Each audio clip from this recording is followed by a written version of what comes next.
थी कि भाई किस तरीके से अमेरिका ने यूक्रेन पर प्रेशर क्रिएट किया है। किस बात का प्रेशर क्रिएट किया है? प्रेशर इस बात का कि या तो हमारा पैसा वापस दो या फिर आप हमारे साथ में डील करो। किस बात की डील करो? डील इस बात की करो कि अपने देश में से ग्रेफाइट, लिथियम, यूरेनियम, ये जो एलिमेंट्स हैं इन्हें निकालने की हमें परमिशन दो। आपके देश में जो रेयर अर्थ मेटल के जो भंडार हैं वो 50% हिस्सेदारी हमें उसमें दो। क्योंकि ट्रंप पहले से ही ये बार बार एक गलत फिगर कोट करते आ रहे हैं कि अमेरिका ने $500 बिलियन की अब तक यूक्रेन की मदद की है। वहीं दूसरी ओर यूरोपियन यूनियन जो देश हैं या यूरोपियन जो कंट्रीज हैं उन्होंने मदद ना करके लोन दिया है और अमेरिका ने केवल मदद की है। और यह मदद बिल्कुल व्यर्थ नहीं जानी चाहिए, मुझे इसकी एवज में कुछ चाहिए। और उस चाहने की एवज में इन्होंने कहा कि $500 बिलियन की जो बाइडेन के समय में तुम्हें मदद कर दी गई थी, मैं उसके बदले तुम्हारे यहां से दुर्लभ खनिज के भंडार चाहता हूं।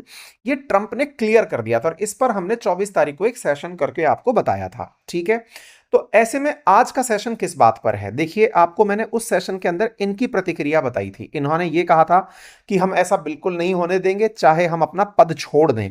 इन्होंने अपनी तरफ से यह कहा था कि हम इस पूरी स्थिति के बिल्कुल खिलाफ हैं। लेकिन साथियों, यूक्रेन फिलहाल तैयार हो गया है उन टर्म्स एंड कंडीशंस पर जिसे अमेरिका कह रहा था मिनरल डील के नाम से। यह बहुत ज्यादा इंपॉर्टेंट खबर है और यह खबर इसलिए महत्वपूर्ण हो जाती है कि अभी हम लोगों को एक तरफ से यह लग रहा था कि यूक्रेन इस बारे में बहुत ज्यादा इफ एंड बट करेगा, मानेगा, और हम इस बात की बहुत ज्यादा चर्चा कर रहे थे और उसके पीछे का बड़ा लॉजिक था कि अमेरिका इस तरह से आगे आएगा ये किसी को नहीं पता था।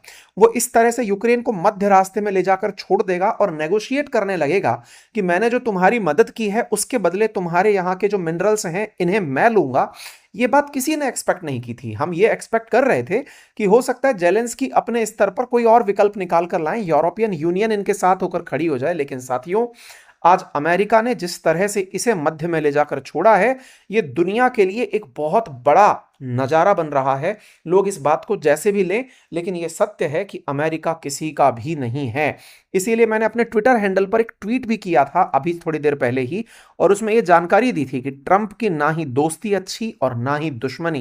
क्योंकि जब यह दोस्त था तो रूस का ऐसा दोस्त बना कि इसने हाल ही में यूनाइटेड नेशंस में रूस के समर्थन में वोट कर दिया है। आप इस बात से सरप्राइज होने चाहिए कि जिस अमेरिका ने पूरी तरह से जेलेंस्की का समर्थन देते हुए युद्ध लड़ाया, और अब जाकर के ट्रंप आते हैं और आकर के ये इस रशिया के समर्थन में वोट कर देते हैं, जेलेंस्की के खिलाफ वोट कर देते हैं। बड़ा ही इंटरेस्टिंग होने जा रहा है यहां से आगे का विश्व बाजार, क्योंकि आने वाले 4 साल ट्रंप के कालखंड में पूरी तरह से दुनिया को रीडिफाइन कर देंगे। दुनिया को इससे निपटने का प्लान करना चाहिए। अमेरिका की एक गुलामी जो दुनिया ने इनडायरेक्टली धारण कर ली है, उसके खिलाफ एक सुर में खड़े होने की अब समय आ चुका है। क्योंकि यूरोपियन यूनियन को भी यह समझ में आ गया है कि यह किसी का नहीं है। जो नाटो की सदस्यता लिए बैठे थे उन्हें भी ट्रंप ने जिस तरह से आंखें दिखा दी हैं, ट्रंप की जो अपॉर्चुनिस्टिक अप्रोच है उससे सभी को समझने की बड़ी आवश्यकता है। साथियों, फिलहाल के लिए यूक्रेन के अंदर जो रेयर अर्थ मटेरियल्स हैं, मेटल्स हैं, टाइटेनियम, जिरकोनियम, ग्रेफाइट, यूरेनियम, ये लिथियम जैसे जो भंडार हैं, इन पर ट्रंप की नजर है और वो नजर सही निकली और खबर बनकर आती है कि ये दोनों एग्री हो जाते हैं। फाइनेंशियल टाइम्स की खबर देख रहे हैं, यूक्रेन एग्री हो जाता है मिनरल डील के लिए अमेरिका से। ये बड़ी खबर है। इस खबर के मायने आपके दिमाग में निकलने लगेंगे। पहला तो यही कि यार ये फिर पुतिन के साथ क्या करेगा भाई? अगर यूक्रेन झुक गया तो फिर क्या इसकी एवज में इसकी मदद कर दी जाएगी? भाई अभी तक इसको इतना पैसा दिया गया है, तो क्या ट्रंप आने वाले समय में जेलेंस्की की हेल्प करेंगे क्या? किस चीज में? कि हाँ भाई ठीक है, अब तुमने हमें एग्री कर दिया है तो चलिए हम तुम्हारे साथ जुड़ करके काम करने लगते हैं। तो बड़ी खबर इस बात की बनती है कि क्या अब ये ऐसा करने लगेंगे कि ये ट्रंप जो है अब वो जेलेंस्की का साथ देके पुतिन के खिलाफ हो जाएंगे? अब ये दिमाग में आने वाला बड़ा प्रश्न बनता है। क्यों? क्योंकि अमेरिका तो अपनी तरफ से जो चाहता था वो करा ले गया, लेकिन अब इसमें एक बड़ा प्रश्न ये निकल के आया कि इस तरह से क्या जेलेंस्की अमेरिका को अपने तरफ करने में कामयाब हो गए क्या? क्या जो पुतिन बार बार ये ट्रंप जो कह रहे थे कि हम पुतिन के साथ जाएंगे, ऐसा होने से रोक लिया क्या इन्हें? तो देखिए, इसमें भी अभी आपको थोड़ा आगे चल के मैं जानकारी दूंगा। फिलहाल के लिए अपडेट ये जान लीजिए कि जेलेंस्की इस फ्राइडे को यानी कि कल जा रहे हैं अमेरिका इस चीज पर हस्ताक्षर करने के लिए, और हस्ताक्षर करेंगे यूक्रेन के जो नेचुरल रिसोर्सेज हैं उनसे प्राप्त होने वाली रेवेन्यू का 50% अमेरिका को देने में। लेकिन इंटरेस्टिंगली एक बात जानकर आपको आश्चर्य होगा कि बदले में इसे कोई भी सुरक्षा की गारंटी नहीं मिल रही है। जी हां साथियों, ट्रंप ने कहा कि मैंने जो मदद दी है ना, मतलब अमेरिका ने जो अब तक मदद दी है, उसकी एवज में हमें ये प्राकृतिक संसाधन दे दीजिए। हम आप लोगों को इसकी एवज में कुछ भी कमिट नहीं करने वाले। हम तो केवल जो आपको दे बैठे हैं उसकी एवज में कुछ आपसे चाह रहे हैं। अब जेलेंस्की पूरी दुनिया के सामने एक बहुत बड़े मूर्ख सिद्ध होने वाले हैं। और ये मैं इसलिए हार्श वर्ड यूज कर रहा हूं क्योंकि ये काम से पहले पेशेवर कॉमेडियन थे। लोगों ने इनके ऊपर एक काफी ज्यादा इस बात का वो लगाया था कि ये इनका सामना करेंगे बड़े ही गंभीरता के साथ, लेकिन ये एक घोड़की के अंदर दब करके अमेरिका को अपने संसाधन दे देंगे तो फिर ये युद्ध किस बात का था। फिर तो पुतिन भी कहां बुरे थे, फिर तो यूएसएसआर में ही इन्हें मिल जाना चाहिए था, फिर तो सोवियत रूस बनकर के रूस की गरिमा के साथ ही जी लिया होता। इन्हें कम से कम ये हाल तो नहीं देखना पड़ता। आज बड़ी बात यह सोचने की है कि यूक्रेन कभी यूएसएसआर का हिस्सा 1991 तक होता था, लेकिन जब यूएसएसआर टूटा और यह अलग देश बना तो इसकी अब राष्ट्रीय अस्मिता कहां गई कि अपने खनिज संसाधनों की कमाई को अब ये अमेरिका के साथ साझा करेगा। साथियों, कीव इंडिपेंडेंट की एक खबर देखिए जिसमें निकल कर आया है कि इन दोनों के बीच मिनरल डील क्या हुई है। अमेरिका के साथ इनकी डील है जिस पर ये जाके कल साइन करने वाले हैं। इसका मतलब ये निकल रहा है कि अमेरिका इस तरह से सामान निकालेगा यहां से कि उससे होने वाली कमाई का वो कुछ हिस्सा यूक्रेन के रीस्ट्रक्चरिंग पर खर्च करेगा। ये तो वही वाली बात हो गई कि रिकंस्ट्रक्शन पर जो इन्वेस्टमेंट है वो तुम्हारा ही माल बेचकर किया जाएगा, तुम्हारे ही प्रोडक्ट को बेचकर किया जाएगा। ये सोचने वाली बात है कि गवर्नमेंट ऑफ यूक्रेन और यूएस इस बात के लिए तैयार हो रहे हैं। अब लोग इनसे यही पूछेंगे कि हे जोकर, इससे अच्छे तुम पुतिन के साथ ही मिल लिए होते तो शायद तुम्हारे देश में इतने लोगों की तबाही ना होती। या तो तुम इंडिपेंडेंट रहते जिस तरह से तुम चले आ रहे थे, लेकिन तुम अपने रिसोर्सेज को अब अमेरिका को बेचकर, अपने ऑयल एंड गैसेस को, हाइड्रोकार्बन्स, मिनरल्स को, इन्हें बेच करके अगर तुम अपने ही देश का रिकंस्ट्रक्शन वो भी अमेरिका की मदद से करना चाहते हो तो तुम इस देश के लिए किसी काम के नहीं हो। आने वाली पीढ़ियां तुम्हें किसी भी तरीके से बेहतर इंसान नहीं समझेंगी, क्योंकि यूक्रेन को अभी भी इतना करने के बावजूद भी सुरक्षा की कोई गारंटी नहीं मिल रही है। सोचिए, पुतिन के डर के मारे ये अमेरिका को जाकर के बिकने जा रहे हैं और डील साइन करने जा रहे हैं। टेक्निकली ये तो ईगो वाला पॉइंट हो गया ना कि जाइए, मैं पुतिन को कुछ नहीं देने वाला हूं और मैं जाकर के अमेरिका के हाथों बिक जाऊंगा और अपने आधे संसाधन उसे दे दूंगा। पुतिन यहां पर उल्टा खेल खेल गए हैं और पुतिन ने इनसे भी बड़ी ऑफरिंग दे दी है। और वो ऑफरिंग क्या है? इन्होंने जेलेंस्की की जगह इनसे बोला है, ट्रंप से बोला है कि आप आइए, जो हमने यूक्रेन का हिस्सा कब्जा कर लिया है ना, उस हिस्से में से मिलकर के खनिज निकालते हैं और खनिज निकालकर आप भी थोड़ा खाइए और थोड़ा हमें खाने दीजिए। यानी पुतिन ने ट्रंप को एक काउंटर ऑफर दे दिया है यूक्रेन को छील के खाने का। तो एक तरह से सोचिए कि इस समय यूक्रेन की हालत उस बीच में दो बंदरों के बीच में पड़ी रोटी के समान हो गई है, जिसे एक तरफ पुतिन खींच रहे हैं और एक तरफ ट्रंप खींच रहे हैं। यहां पर आप देखें, ये वीडियो मैं दिखाता हूं। President Zelensky is going to be coming on Friday. That's now confirmed, and we're going to be signing. President Zelensky is coming to be in USA on Friday और जल्दी ही हम एक बड़ी डील साइन करेंगे जिसमें हम रेयर अर्थ मेटल पर बात करने वाले हैं। ये बड़ी बात है। लेकिन अब सवाल ये बनता है कि अचानक ये बंदा तैयार कैसे हो गया? तो देखिए, दो बातें बड़ी हैं। पहला, ट्रंप ने जो स्ट्रेटजी इस समय अपनाई वो बिल्कुल उलट थी। अमेरिका के दम पर जेलेंस्की युद्ध लड़ते आ रहे थे, ये सबको पता था, लेकिन इन्होंने इनसे दोस्ती करने का जो हाथ बढ़ाया, सऊदी के अंदर दोनों के बीच की मीटिंग हुई, दोनों के एनवॉय मिले, इनके विदेश मंत्री और इनके विदेश मंत्री मिले, तो दोनों के विदेश मंत्रियों की जो मीटिंग थी ना, उसमें से जेलेंस्की जब बाहर पटक दिए गए तो जेलेंस्की को यह रियलाइज हुआ कि ये बाइडेन ही थे जो मुझे लड़ा रहे थे। इन दोनों देशों के लिए तो मैं केवल एक मात्र जरिया हूं अपने ईगो को सेटिस्फाई करने का। ये दोनों लोग जब चाह लेंगे ये हमें खत्म कर देंगे। और हुआ भी यही। ये अमेरिका की तरफ से थे और ये रशिया की तरफ से थे, मार्को रूबियो और ये लेवरोव, और दोनों ने बात कर ली इन्हें बाहर पटकते हुए। ऐसे में यूक्रेन के ऊपर ही, यूक्रेन के बिना अगर बात हो गई तो इससे पुतिन को बड़ी खुशी हुई कि देखा, तुम जो सोच रहे थे कि तुम ज्यादा महत्वपूर्ण हो, तुम असल में बिल्कुल महत्वपूर्ण नहीं थे। और ऐसे में जेलेंस्की ने गलती क्या कर दी? उन्होंने जो है ना वो अपने आप को ओवर एस्टिमेट करते हुए ट्रंप के खिलाफ खुल करके बयानबाजी कर दी। ट्रंप ने जब ट्रंप के खिलाफ खुलकर बयानबाजी की तो ट्रंप भी कहां पीछे रहने वाले थे, वो तो बयानवीर ही हैं। तो उन्होंने जेलेंस्की को अनपॉपुलर डिक्टेटर करार दे दिया कि बोले और कुछ नहीं, ये व्यक्ति एक अनपॉपुलर डिक्टेटर है, खुद चाहता है कि ये सत्ता में बैठा रहे। इसने यूक्रेन को हजारों करोड़ रुपए के अंदर में डाल दिया है। ये जबरदस्ती अपने ईगो को सेटिस्फाई करने के लिए इस तरह से चलता चला जा रहा है। मैं इसके सख्त खिलाफ हूं और मैं चाहता हूं कि जेलेंस्की की कष्ट जो है वो यूक्रेन की जनता ना सहन करे। ऐसे में डोनाल्ड ट्रंप का जो गुस्सा है ये जेलेंस्की तक पहुंचाया गया। कहा गया कि देखो, अमेरिका अपनी तरफ से इस बात को लेकर वेरी सीरियस है कि तुम्हें ट्रंप बिल्कुल पसंद नहीं कर रहे हैं। तो जेलेंस्की ने यूएस एनवॉय से मिलकर के कहा कि देखिए, आप हमें डिक्टेटर बोल रहे हैं, लेकिन हम इस बात पर तैयार हैं कि इस बात को कंसीडर करेंगे। तो ठीक है साहब। तो ये साहब ट्रंप की तरफ से अपने रिप्रेजेंटेटिव थे, ये इनको मिलकर के इनको सारी बातें एहसास दिला दिए। अब एक चीज इस समय और घटी तात्कालिक रूप से, और वो क्या थी? देखो, अमेरिका ने एनवॉय भेज करके इनको एहसास दिलाया, सुग दिलाया। ये महाशय जो है ना, एक खेला खेलने में कामयाब हो गए। पुतिन क्या, उन्होंने ना ट्रंप से यूएन में अपने पक्ष में वोट करा लिया, और ये बहुत बड़ी बात है। मतलब आप सोचिए कि अभी जैसे ही 22 तारीख को 3 साल पूरे हुए रशिया यूक्रेन वॉर के, इस समय पर यूएन के अंदर वोटिंग हुई। 3 बड़े मुद्दों पर वोटिंग हुई साहब। इस वोटिंग के अंदर अमेरिका ने भी वोटिंग करी। ये पहली बार था कि रूस यूक्रेन मुद्दे पर अमेरिका ने अपने यूरोपियन सहयोगियों के खिलाफ वोटिंग कर दी। आप सोचें कि यहां पर 15 सदस्य हैं संयुक्त राष्ट्र सुरक्षा परिषद में, 5 परमानेंट हैं और 10 नॉन परमानेंट हैं।